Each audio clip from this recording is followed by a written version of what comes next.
that a pivotal tracker? We have a story for that. Okay. All right, so we're live now. So we got to get serious. And so let's have a short scrum. Ashley, you want to go first? Sure. I'm picking on you because your voice is not working. So. Yes, and I'm eating breakfast. Not done much because I'm sick. That's it. I tried to help Ashwin this morning a little bit. Okay. Ashwin, how about yourself? Going alphabetically? Oh, just a quick scrum. Scrum is when everybody goes around and spends about maybe up to a minute describing what they've been working on and maybe what they're going to start working on next. So it's a very quick update. Thank you for clarifying. So you guys asked me to fork over the repository, and I don't know how to use Git. So yeah, last week I was learning Git, and I learned enough of the basic commands to where I could actually fork it over and stuff. But then I was having issues, and I was sharing the screenshots today. And so apparently I probably don't have post GRESQL downloaded, and actually that's what I'm looking at right now. I'm gonna have to download that, and I'm gonna again try to rake the databases and finish forking over the entire project on my computer. Are you on a Mac, Ashwin? Yes. You may want to look at Homebrew. Do you use Homebrew for installing packages? I use Homebrew to download Ruby and also Rails, I believe. Okay. Homebrew could install Postgres for you, I'm pretty sure. It makes it very trivial to do stuff like that. Okay. Okay. Robert. Not much here either, I think. No, I was waiting for the membership number move to be approved, because the rest of my stories are dependent on it. So I had some time to look at the danger gem, and that wasn't much of a success either, because I can't get it to work on a local forked repository. Okay. Yeah, so either I need a non-forked repository, which is a bit of a pain, or I should use the CI that we have, and I don't know how to do that. So I think, Ashley, if you can take it from here with the danger gem, because I can't get it to work locally. Okay. Yeah, I'll look at it and we can work together. Yeah, great. Okay, Susanna reports that life has happened, so she wasn't able to do much. For myself, I did review PRs or PR. I created a story this morning for the result of the client meeting, where the consensus was that we do want to prevent a mail address from being deleted if it's a mail address. So I did create a story for that. People can look at it and comment on that if you'd like, but it's fairly straightforward. Actually, we have to vote on that, and that's it for me. So why don't we look really quickly now at pull requests. I think yours is almost ready to go, Robert. Yeah, I think it is. Yeah, but was only one approval, I think. One what? One approval, or is it? Did you look at it, Ashley? Not really. No. Okay. Ashley, just we'll share the view of you, and you just do American Sign Language or something, and we'll figure it out. No, you don't. You know, we're going to be merciless, right? That's right. Bring it on. So the only thing I would recommend here is in the migration. So I saw your comments about that, and yeah, this is one of those. This is yet another migration where there's no going back. I fully agree with that. I would just say that the add column method, pretty sure doesn't have an index option available to it. I know. I left that. Oh, sorry. But you do have it down here, so you're adding the index anyway. So you may want to clean that up or not. It's up to you, but it's not doing. I'll clean it up. Yeah, I tried it first and it didn't work, and then I forgot to. Take it away, I guess. Yeah. So with that, so what I'm going to do is I'm just going to say for myself that everything's good. So if you want to merge it when you're ready to go, that's great. Oh, you've only got one review so far, so yeah, Ashley's going to do. Okay, see, I think everything else we've talked about, so we're okay there. With the pull request. Sorry? So how about if, when you two are happy with it, just go ahead. I don't think my brain is working quite well enough to do a decent review, so. Okay, yep. Okay, great. Then I'll update that one in the migration, and then I'll merge it. Yep. Yeah, okay. Let's see. I wanted to, I guess I'm going to go over Pivotal Tracker, I guess, huh? So we're still in iteration 26. And let's see, sort and search. Did we? Robert, I don't remember what we did here. Did we? No, because it's waiting for, actually you should add a blocker. But it's waiting for the membership to be moved. Okay, okay. Yep, all right. Or is it, yeah, this is the sort and search, yeah. That's. Why is it showing the blocker grayed out? Like the grayed out, it's been accepted, so it's showing. It had two blockers. Yeah, It now has another blocker. When we solved the membership number, putting it in a list, then we realized it should be moved from membership application to user. Yep, okay. And you still got that delegate in there too. That I think eventually we're going to have to take that out somehow, but you're right, we can't do that all at once. No, it depends on how we're going to use the membership number in the future. It depends on Susanna. At the moment, it's part of the membership application screen. Yep. But at least a member or user with two membership applications will use the same member number for each, Yep. which is good. Yep. But you are able to change it at the moment. I'm not sure if we want to keep that in the future. A mere member can change it, or an admin can change it? An admin. Or an admin. Yeah, I think we decided at the client meeting that we did want to retain that, but yeah. Oh well, I think for now it's in pretty good shape. Ashley, did you connect up with Francis on this one here? The block that was blocked by email? There's a be right back from Ashley. Oh, this will be right back. Okay, thank you. I'm not looking at that. That's Ashley. And then this one. Well, there's the story that we were just talking about, Robert. So we still have an outstanding question about that. Okay. Yeah. Comes in this corresponding membership app. Still a bug to be looked at. Reviewing models for refactoring, still ongoing. Can we automate some PR reviewing? That's the one that you just mentioned, Robert. Yep. And refactor membership mode. That's the one that, is that the one that you're going to merge once you update it? Yep. Yep.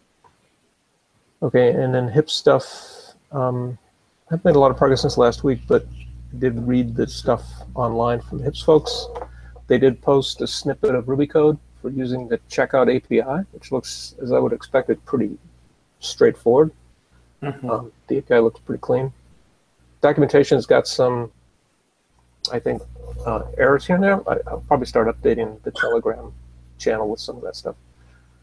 And do we have, I'm sorry. Go ahead. Do you have any idea about the, there was a question about whether we would store the address needed for the payment, or that they do? We don't know yet. That's part of why this spike exists, to figure it out. Yeah. Okay, it's there. Yeah, okay. Yeah, it's both to figure out how do we talk to HIPS, and also do we need a billing address on our side, or should it all just be on the HIPS side, which means the user, the member, would actually just enter the billing address on the HIPS side, and we don't necessarily need to know about it at all.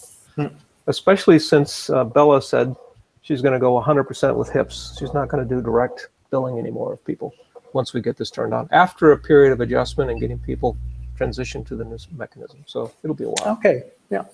So we may have an interim period where we do need a billing address on our side, but it goes away after a while. Still TBD, to be determined. And then, so Bella did confirm, and Susanna as well, that they would like us, as much as we can, to prevent a user from deleting a mailing address, yeah, or we want to as much. Let me put it, we want to as much as we can make sure that there's a mail address for a company.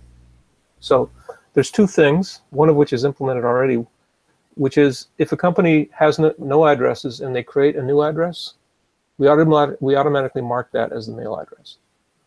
So you create one, whether you know it or not, it's going to be your mail address, and then we tell them in the flash message at the top, created successfully. Oh, by the way, this is your mail address. You can change it if you want. Which brings up another topic of those flash messages going away, since they have important information sometimes. But that's a separate discussion. So the other one is, the other thing that this story proposes to do is Ashley back, by the way, because she was also present for that. Is she back? She's not back. Okay. So the other thing that this story wants to do is if we have a mail address and the person clicks on edit the address, and as you know, in the edit screen, you can also delete the address. So we're not going to show the delete button for an address that is the mail address. And we're going to have something that explains why they can't delete that specific address.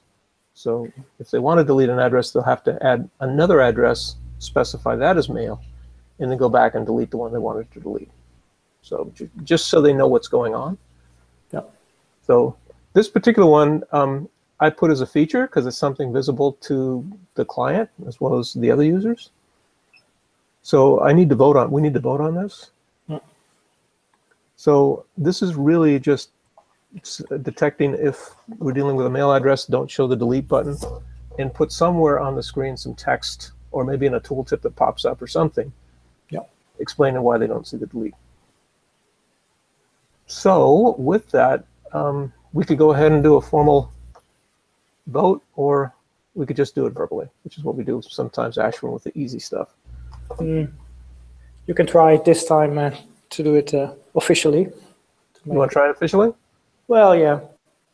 Okay, so let's do that. Well, Ashwin is new, so he can see the voting process. Yeah, sure. If it's order, I don't know. Yeah, okay. So are you on Slack, Ashwin? Yes, I'm here. Okay. So we're going to do that in the SHF project channel. Is that doing that? Don't do that. If it pops up, there it goes. So in there, you can just click on any one of these buttons, simple, medium, and hard. A simple one is something that, well, it's simple. It involves maybe a change or two, no extensive code changes, no extensive functional changes or testing, no extensive testing. Medium is something that may be, 2 to 4 hours worth of work. It involves additional feature, or it involves extending significantly an existing feature. And you've got more extensive testing as a result because you're building more production code that needs to be tested. And hard is something that's, takes a day or more. So that's typically how we think of these things. So anyway, Robert's already voted, as you can see. Susanna just did. I'm going to vote right now. You saw how I voted. I should have shown you that, but what the heck. On the screen, yeah. And if you, I know. So I like to be the last, but I'm just explaining this for Ashwin's. So Ashwin, if you can just click on one of those buttons, including no opinion, if you don't feel you're comfortable enough to vote on anything. Yeah, okay, so everybody's voted. Yeah. Yeah. Okay. So we've got medium, we've got 3 to 2. So does anybody want to talk about medium versus simple here? I did medium.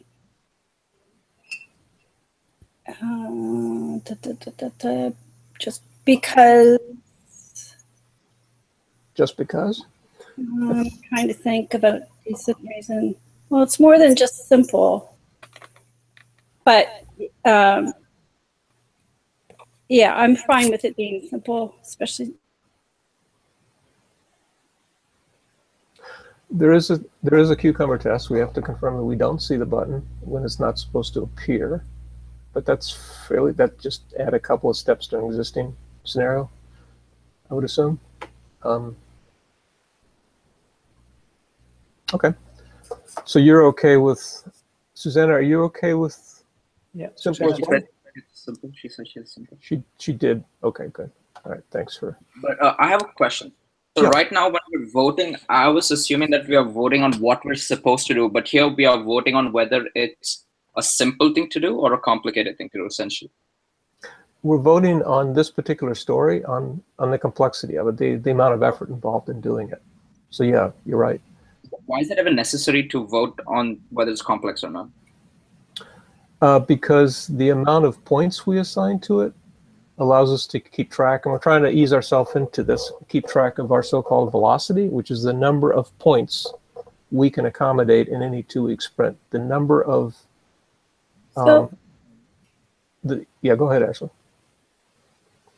So there's two in general, yeah, with this, using a set of agile tracking tools, Pivotal Tracker and such, a key way of measuring how your project is doing and managing things is kind of how much work you're able to do in each sprint.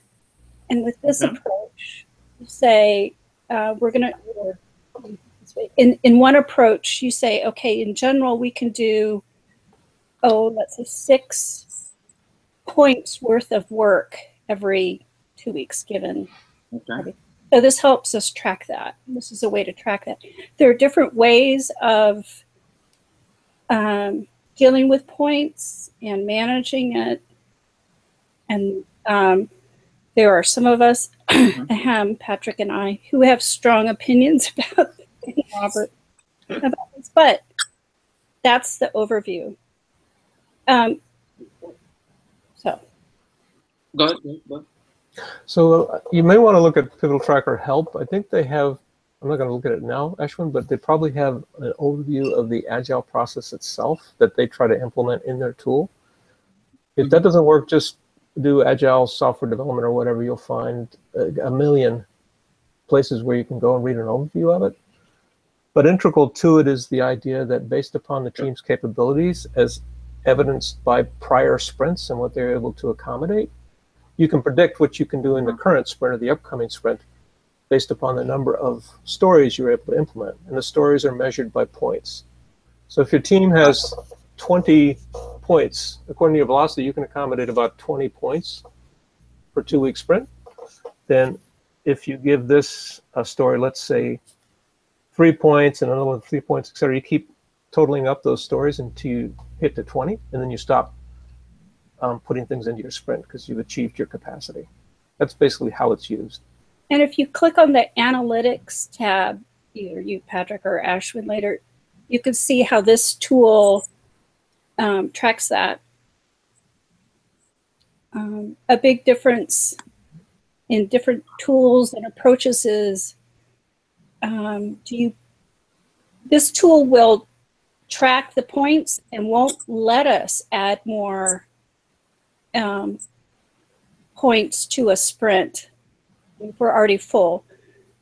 Another approach is that you put things into a sprint, no matter their points, and you deal with that. So there are different approaches. But here's what Patrick has is helps to show you just what it's project trends. You can look at stories or points. And so at some point, I do want to come back to consideration of assigning points to chores and bugs. Yeah, another thought, just briefly, is that really points really are about value to the client. That's a more common way of assigning points, and we've been using it to track effort. And I think there's good things about both, but I want to raise that.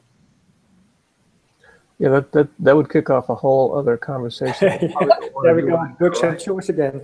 What's that? Bugs and chores again. Yeah.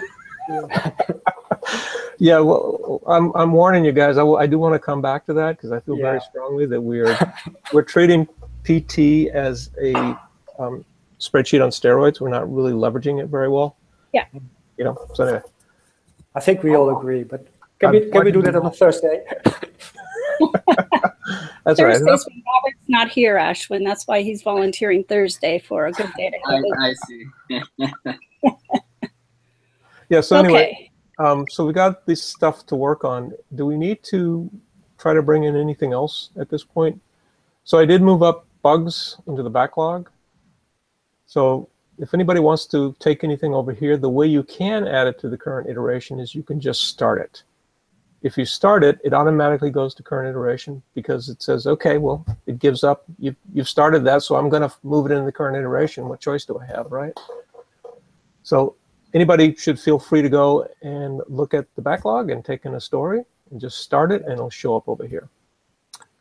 Also, we should probably try as much as we can to get a lot of these things kind of done and move them out, because this is kind of clogging up our current iteration. We always seem to go to the next sprint with a whole bunch of stuff as holdovers from the prior sprint.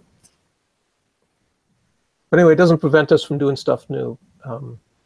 So don't be afraid of just going over here and starting stuff, if it makes sense. Yeah, since this is a volunteer open source project, people come in and out and work on little things, and that's normal. Yeah, exactly. And for Robert, we've got a blocker there. This one here, I think you're gonna merge when you update it a little bit. Yeah, and then I've got two others that will be finished. So yeah, so you're gonna run out of stuff pretty quickly. So just go over here and take some stuff, whatever you want to do. Yeah, there's one bug that I've been wanting to do all the time. That's the CSV file, but I thought it's an easy one for Ashwin perhaps to start with. So I'm not sure if you already want to take one on. But, So I would suggest, Robert, yeah, that would, I agree. Maybe that'd be a good one for Ashwin, or he can pair Ashwin pairing with somebody when you're getting started. yeah. It's super helpful because you get a sense of like how to use Git. The Right. general flow of those things is really helpful for anybody. Okay. And then I just want to say, as a reminder, getting emails going was, a big thing. And then the next big thing I think is payments. Is that right? Probably, yeah. Yeah. So maybe thinking towards that, Robert. Just a suggestion. Yeah. So this is the one you're talking about, right, Robert? Here. Yeah. Yeah, that's Like a nice starting point. Mm-hmm. Mm-hmm. Yeah. Good. Another easy one. Well, this one's just a N+1 query fix. That might be a little bit too ambitious to start your first story on, although it's fairly straightforward. Okay. I personally want to work on this one, geolocate address. If only one of them. So now that we have a mail attribute that can change, and if that's the only thing that's changed for the address, we don't want to geolocate again because it's expensive. All right. So anyway. Yeah. All right. I would like the one below that. This one here? Yeah. Another one. Another refactoring. Yeah. Hopefully that's the last major refactor in our current model structure. We keep thinking we're done and we stumble over something else. I've learned some lessons. I really like refactoring, so it's all good. It's very satisfying. Yeah, it is. Just breaking everything and then repairing it again.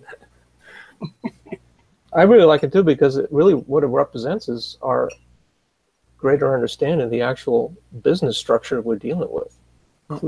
That really is gratifying. We're really starting to understand how the organization works or wants to work. Whereas before, structure was built in a vacuum with regard to that knowledge. Let's see. So is there anything else we need to do? I think that might be it. Anybody else have anything? Well, what's on our agenda? Let's see. I didn't get a chance to update the team meeting stuff, but we can look at our typical agenda.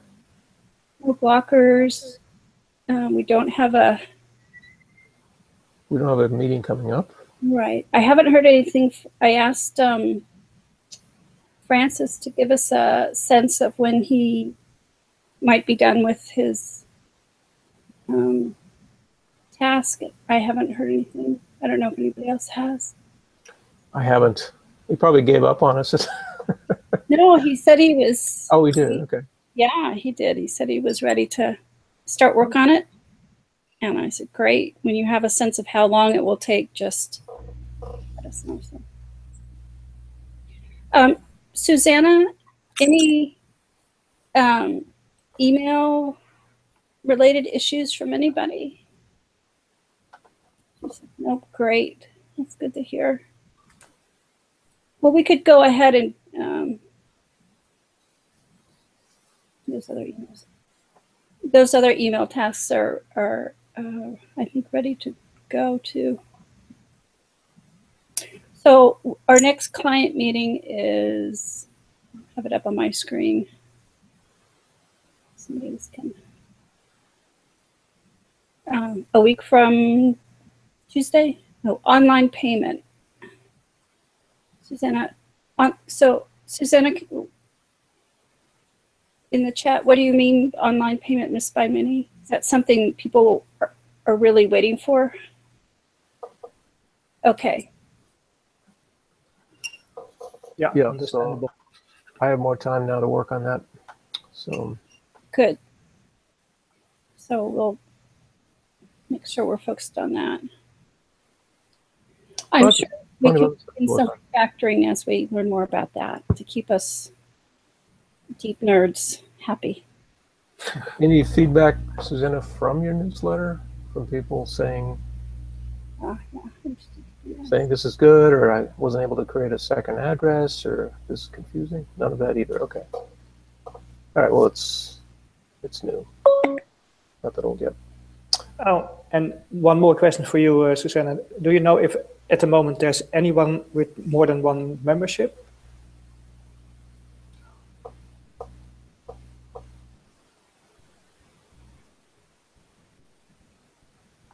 I bet she's looking it up right now.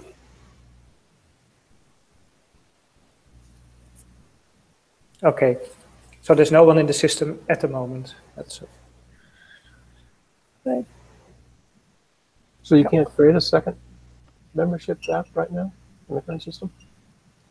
No, it goes to edit probably when you press it now in the UI. Yeah. Okay. Yeah. You can, but not in the UI. Yeah. Yeah, not the way a user would have to do it. Okay, great. Well, that's good to hear. That's needed for the membership move. Yeah. So Sorry? Is there anything else we need to vote on? I didn't see anything. Are there any other stories that you could see? Payment. Look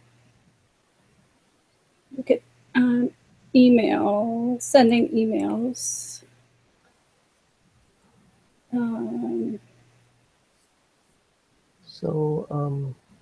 Yeah, I like to, well, we can do this on Thursday too. Sending emails. Let me see, let me get this link. I'll post this in Slack. So that's the send applicant email.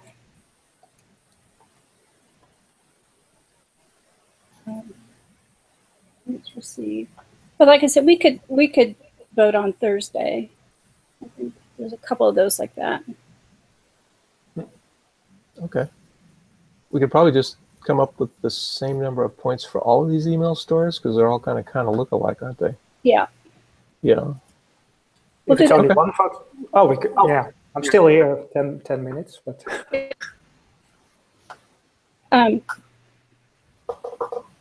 Good. Good. So we have, all right, so let's vote. So let me talk about it. So we have the foundation code in there. So really it's putting this into the event that is called, which is really just when a membership application is created, then we'll send this email. So I think it's very straightforward.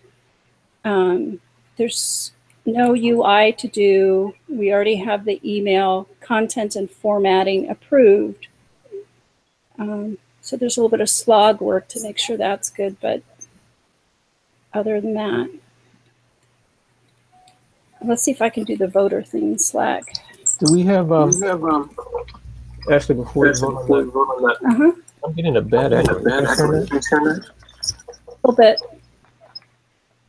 So right now, in our cucumber testing, are we accommodating emails at all? Confirming they've been sent. You did that.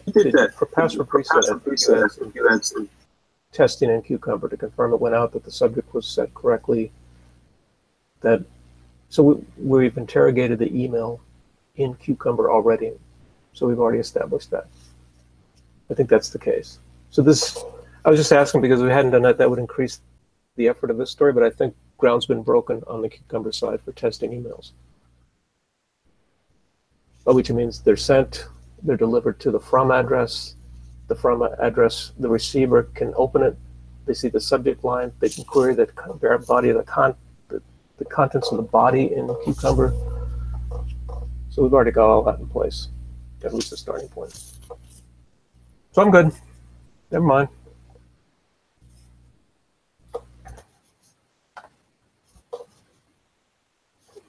Ashley, did you want to vote on that? Maybe a coughing jag?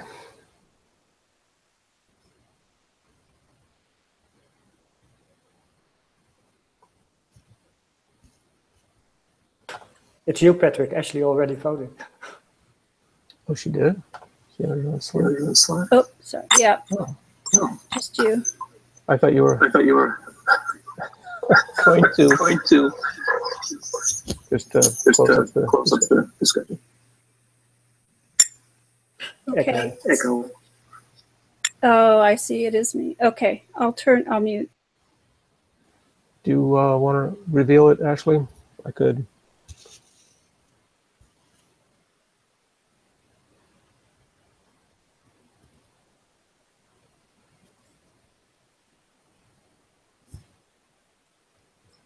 It's fairly straightforward to build a production code. The more time-consuming stuff for the testing, we have to build a preview email, which again is fairly straightforward, but you got to build it and confirm it works.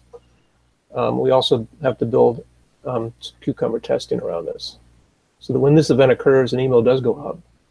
It's sent to the right address. The recipient can open the email. The subject says the line is correct. We query the body to confirm the critical contents are there. Yeah, it's the Cucumber testing that's a little bit more involved. It's not, I think it's bigger than a one, I think if you. And do we have it already in a Cucumber test that is similar in the code at the moment? We've got a gem that we've installed that allows you to use email interrogation, if you will, within Cucumber steps. The extent to which we've used it, I think we did a little bit on the password reset email. It's pretty powerful. You can confirm the email was sent out. You can confirm 3 emails have been sent out since you last checked. You can do all kinds of things with this. I thought that there was already some sort of Cucumber testing there, but there is. Okay. There is. You can confirm that the body of the email contains important information or contains a specific link you require in it, whatever it might be. So it's all there. It's just, it's more than a one in my opinion. It quickly gets to be more than one. So anyway, we can go as simple if people want to, but okay, Ashley likes that. And then so then it's still me. Okay. Last holdout, Robert. Medium is okay. Okay. All right, so we're good on that. Yeah. We can give that a medium.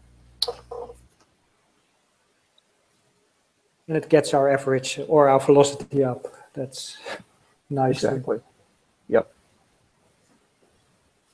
Okay, so Ashley, I assume you'll enter the points on that story.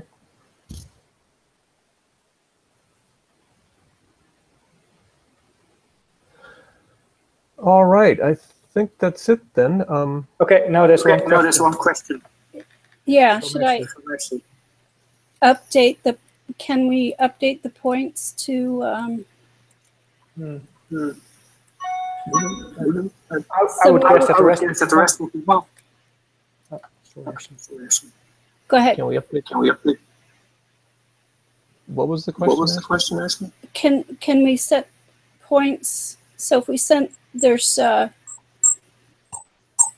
2 other tasks that are super similar. I'll post them in Slack. Oh yeah, I would say we stories and we sign up the ones. I'm going to go ahead and set 2 points for this. Stop talking. Good. 2 points. I think we both did it at the same time. Okay. And the other 2, send the applicant rejected their application. Let's see, 2. Yeah, there's similar ones. Let's do it on Thursday. I'm out of, my brain is grinding to a stop. I know it's hard to tell. And the difference is. All right, exactly. Okay.